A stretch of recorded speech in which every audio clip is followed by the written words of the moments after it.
Best varicose veins చికిత్సనే పొందండి. నొప్పి లేని చికిత్స కోసం సంప్రదించండి ఎబిస్ హాస్పిటల్.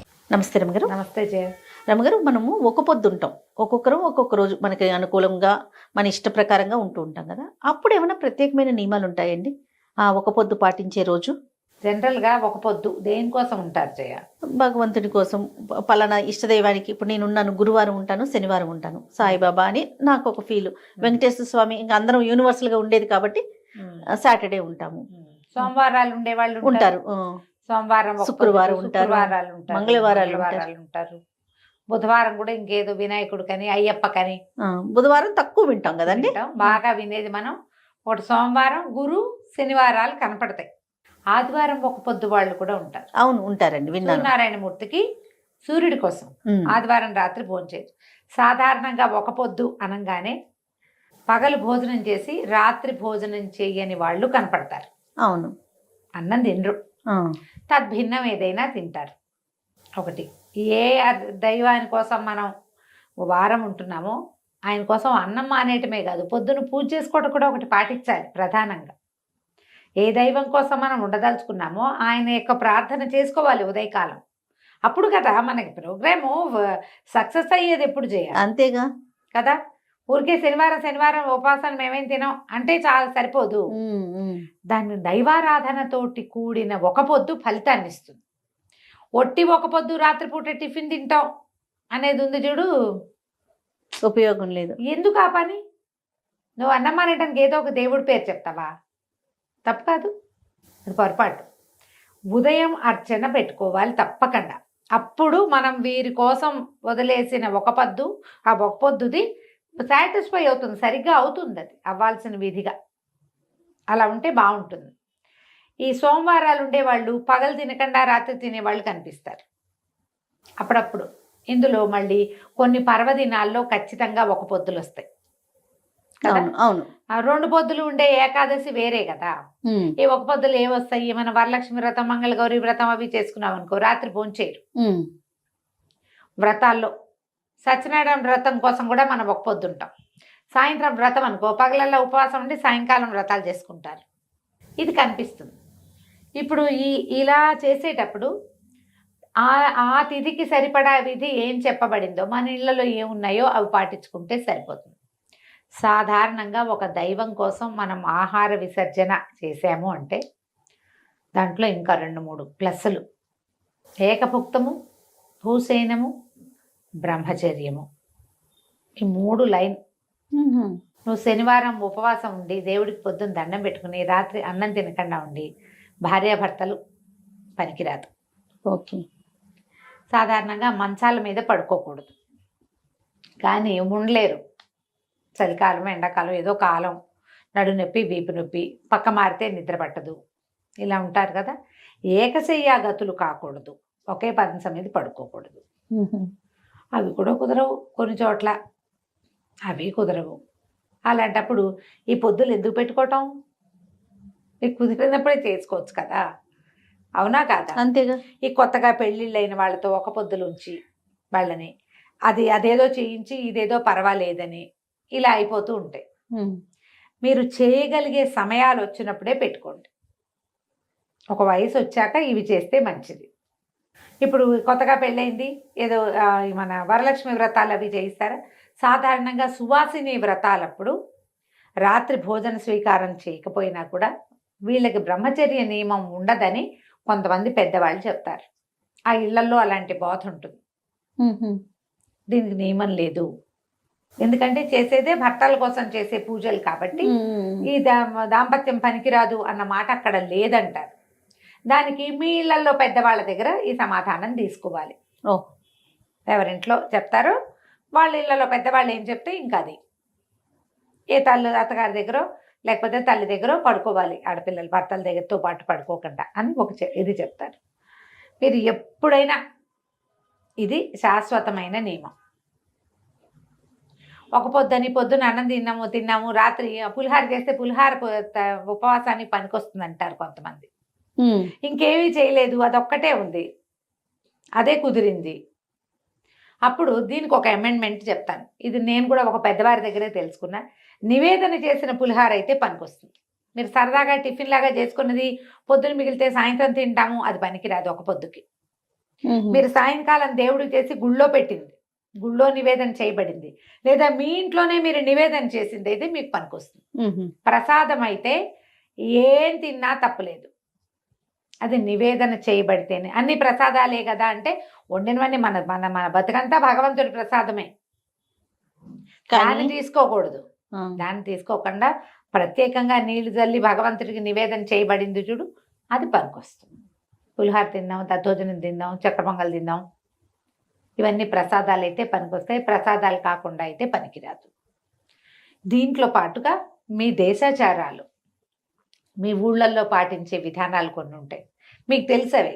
మేమేదో చెప్తాం, మా ఊళ్ళలో మేము చెప్తాం అంతేగా కదా. ఈ మా ఊర్లో అది మీ నెత్తి మీద నేను రుద్దకూడదు, నా ప్లేస్లో ఉండే వాళ్ళు ఎవరు చేయకూడదు. అది చక్కని మాట రమ్మగారు, ఇది మాత్రం అది రుద్దకూడదు. ఇప్పుడు నేను నాది చెప్తా, నాలాంటి విధానం ఉన్న వాళ్ళే అది పాటిస్తారు, నాలాంటి విధానం కాదు నీది. అంతే కదా. ఎందుకు నా వెంట పడి అమ్మో అలా చెప్పితే కొంపరిపోతామని భయపడి చచ్చి కాంప్లికేటెడ్గా ఎందుకు చేసుకుంటావు? వద్దట్లా. మీ ఇళ్లలో ఏం పాటిస్తారు, మీ ఊళ్ళలో ఏం పాటిస్తారు, మీ గుళ్ళో ఏం పాటిస్తారు, లేదా మీకు పురోహితుడు అయ్యగారు ఉంటాడు, ఆయన ఏదో చెప్తాడు, అటు నడవండి. కానీ నియమం పెట్టుకోండి. ప్రధానంగా మనం ఒక పొద్దు ఉండటం అంటేనే నియమం కదా. భగవంతుడి కోసం ఒక రోజని, ఆ రోజు ఈయన కోసమని మనం అన్నం మానేసే విధానం ఒకటి పెట్టుకున్నప్పుడు, ఇంకొకటి 2 విధులు పాటించి దాని పూర్తి స్థాయి ఫలితాన్ని పొందవచ్చునే. మనం ఎందుకు పోగొట్టుకోవాలి? ఖచ్చితంగా కదా. అందుకని దేవతార్చన, దైవారాధన, ఒక పొద్దు కలిపి ఉంచుకోండి. ఇది ఖచ్చితంగా మనం చేయగలిగింది, మనం చేయగలం కదా. అవునవును. అంతకంటే ఏం చేయొద్దు. శనివారం ఉపవాసం అంటే పొద్దున విష్ణు సహస్రనామం చదువుకో, లేకపోతే వెంకటేశ్వర అష్టోత్తరనామా వాళ్ళు చదువు, వెంకటేశ్వర కరావలంబం చదువు, వెంకటేశ్వర వజ్రకవచం చదువు, సుప్రభాతము, ప్రపత్తి, మంగళాశాసనం చదువుకో, స్తోత్రం చదువు, ఎన్నున్నాయి వెంకటేశ్వరుడివి. గోవిందనామాలు చదువుకోమా, అవన్నీ రావు నీకు. శ్రీనివాస గోవింద, శ్రీ వెంకటేశ గోవింద అనగలవు కదా నువ్వు, అది చెప్పుకో. అది చెప్పి సాయంత్రం ఉపవాసం ఉండండి. మీకు ఒక్క 6-7 వారాలు గడిచేసరికి శనివారంలో ఉన్న డిఫరెన్స్ ఏంటో మీకు తెలిసిపోతుంది నిజంగా. దాంతోపాటు ఈ స్వామి కోసం ప్రత్యేకంగా దీపారాధన, పిండి దీపారాధన చేస్తాం.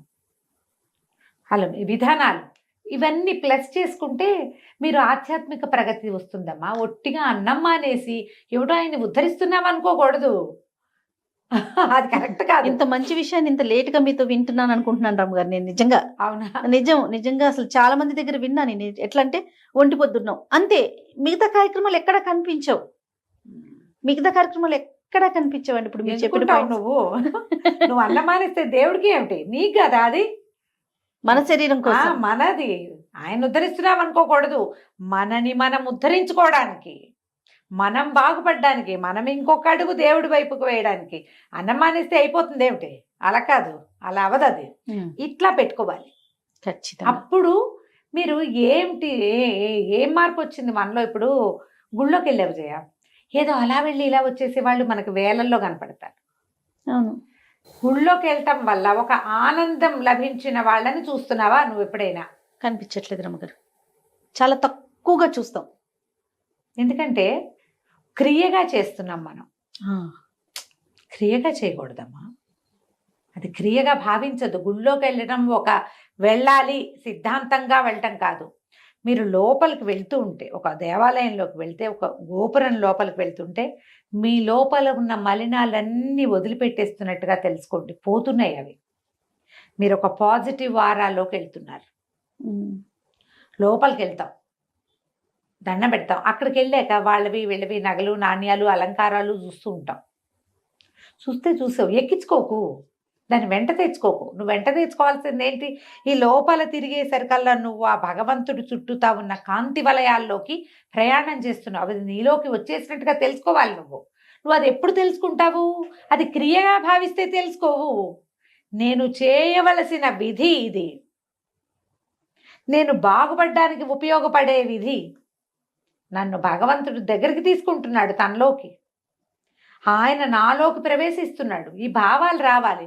భావం ఎప్పుడు వస్తుంది జయ? నువ్వు తదేక ధ్యానం ఉంటే భావం వస్తుంది, లేకపోతే ఏటా వస్తుంది?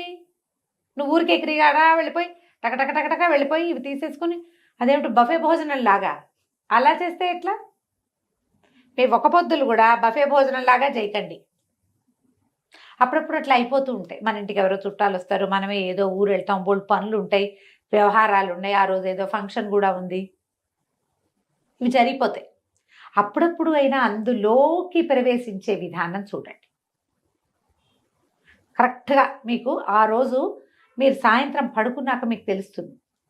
ఇవన్నీ ఎలా తెలుస్తాయి జయ? దేవుడు మన అనుగ్రహించాడు, మన కరుణించాడు, అవన్నీ ఏంటి కనపడతాయి మనకి. మనం సినిమాలలాగా మానసిక ప్రశాంతత చెప్పేస్తుంది రమ్మగారు. మన మన శరీరం మనకి చెప్పేస్తుంది. నువ్వు ఎప్పుడు చెప్తుందమ్మా అది? మనం నువ్వు వింటే కదా. వినాలంటే దాని మీద దృష్టి ఉండాలి. మనం పూజ అవి అనగానే జనరల్గా మన ప్రజలు, నువ్వు నేను తేడా లేదమ్మా దానికి, అందరమును అలంకారము బ్రైట్గా చేయటము, బోల్డ్ పువ్వులు, బోల్డ్ ప్రసాదము, జనాల్ని పిలవటం, బొట్లు, కాటకలు, తాంబూలాలు, అందులో కొబ్బరికాయ పెట్టేవా, అరటిపళ్ళు పెట్టేవా, ఇక్కడే ఉంటుంది. అక్కడే ఆగిపోతాం. చెయ్యండి అవన్నీ, ఆగిపోకండి. దాన్ని దాటి భగవంతుడి వైపుకి నడిచే ప్రయాణం మీద దృష్టి పెట్టండి. ఒక క్రియ చేస్తున్నాము, ఏదో మంత్రం చదువుతారంటే ఆ మంత్రం సీప్ అయిపోవాలి లోపలికి. మనకు అర్థం కాకపోయినా సరే దాంట్లో ఒక పాజిటివ్ సౌండ్ ఉంది, అది లోపలికి వెళ్ళాలి, నరాల్లో పట్టుకోవాలి. అది మనం గుళ్ళోకి వెళ్ళినా అంతే, ఒక పొద్దు చేసినా అంతే, ఏం చేసినా వారానికి ఒక్కరోజు నువ్వు ఒక పొద్దు ఉండేది ఎన్నిసార్లు ఉంటావు? వారం అంతా ఒక పొద్దులుండి బ్రహ్మచర్యాలు చెయ్యొద్దు, అందరి వల్ల కాదు, అవకాశం ఉంది. పోనీ నువ్వు భోజనం మానేయడానికి ఒక పొద్దుని పెడతావు, దేవుడి దగ్గర కూడా పో. అదే విధంగా డైటింగ్ కూడా కలిసి వస్తుందని అన్నారు మొన్న ఎవరో, నాకు నమ్మొచ్చింది. డైటింగ్ కూడా కలిసి వస్తాను ఒక పొద్దు ఉంటున్నారు. ఓహో, పాయింట్ చూడు. భగవంతుడిని ఆ రకంగా తీసుకెళ్ళకండి అమ్మా. మీరు అన్నం మానేసుకొని మహత్తరంగా మానేయండి, దేవుడి కోసం అని చెప్పకండి. దేవుడి కోసమే ఉండండి మీరు. దానికోసం పొద్దున్నే కౌసల్య సుప్రజ రామ అని, నాయన ఈరోజు శనివారం ఏదో ఇంతే చేయగలుగుతాను అని ఓ దండం పెట్టి, రాత్రి వాళ్ళ శనివారం నేను అన్నం తిన్ను, అర్ధరాత్రి 12 అయ్యాక తినచ్చు లాంటి దిక్కుమాల లాజికల్ చెప్పకండి. దౌర్భాగ్యపుర ఎప్పుడెప్పుడు రాత్రి అవుతుందా, ఎప్పుడెప్పుడు మింగేద్దామా అని చూడకండి. ఇకేం శనివారం, మీరు మీ శనివారమును దిక్కుమాల శనివారాలు ఎందుకు వచ్చింది? అది ఎందుకు వచ్చిన ఉపవాసం అమ్మా అది? నిజమే కదా. జనాలను ఆ రకంగా చెడగొట్టకండి ఆయన, దయచేసి మీకు దండం పెడతాం. మీరు ఆధ్యాత్మిక ప్రగతి సాధించకపోతే పీడాపోయి మమ్మల్ని అయినా సాధించినవి కొంతమందిని, కనీసం మేమైనా వెళ్తాం కదా. 100% అండి. ఇలా అర్ధరాత్రి అయితే తినచ్చు లాంటివి చెప్పొద్దు, వాటి వెనకాల వెళ్ళొద్దు. మీరు దేవుడి కోసం ఉండదలుచుకున్నారు, దేవుడి వెనకాల వెళ్ళండి. మా వెనకాల కూడా రావద్దు, అంతే. రాకండి, మాకేం అభ్యంతరం లేదు. దేవుడి వెనకాల వెళ్ళండి, ఆయన కోసంగా ఉన్నాము. అవును కదా, అవునా? ఈ టైం దాటితే ఇవేవో తినేయచ్చు లాంటి భావజాలాల్లోకి దయచేసి వెళ్ళకండమ్మా. మీరు ఒక పొద్దుని ప్రశాంతంగా చేసుకోండి, ఎక్కువ పెట్టేసుకోవద్దు. వారానికి 1 or 2 times పెట్టుకోండి. ఆ దేవుడికి ఫలానా అని పొద్దున్నే పూజ ఏదో చేసుకోండి. పొద్దున కుదరలా, ఆఫీసు హడావిడి ఉంది, సాయంకాలం వచ్చాక ఒక దీపం పెట్టుకుని, ఒక దండం పెట్టుకుని, ఒక ప్రార్థన చెప్పుకుని, ఒక అపరాధం చెప్పుకుని, ఏదో ఒక బెల్లం ముక్కో, చిన్న పటిక బెల్లం ముక్కో చూపించి రాత్రి భోజన విసర్జన చేసేయండి. ఎంత బాగుంటుందో జీవితం, చాలా ప్రశాంతంగా వెళ్తుంది. సరిగ్గా ప్లాన్ చేసుకోండి ఒక పొద్దుల్ని. మీరు ఏ రోజు ఉంటారు అమ్మగారు ఒక పొద్దు? ఖచ్చితంగా ప్రతి శనివారం ఉంటాను జయ. ఇవి కాకుండా ఏకాదశులు, సుప్రభాతము అవన్నీ వెంకటేశ్వర స్వామికి అప్పగించగలిగిన అన్ని స్తోత్రాలు అప్పచెప్తాను. సాయంకాలం ఏం తిన్ను, నేను మార్నింగ్ బ్రేక్ఫాస్ట్ కూడా చేయను. బ్రేక్ఫాస్ట్ లేదు. ఒకసారి ఇది సాయంత్రం కుదిరితే ఏదైనా, ఇంకోళ్ళు ఎవరైనా కూడా ఉంటే ఏదైనా తింటాను, చిన్న టిఫిన్. లేకపోతే సాధారణంగా టిఫిన్ కూడా తినేది 1-2 పళ్ళు అంతే. ఏకాదశులు ఎలాగో ఉంటాయి నాకు.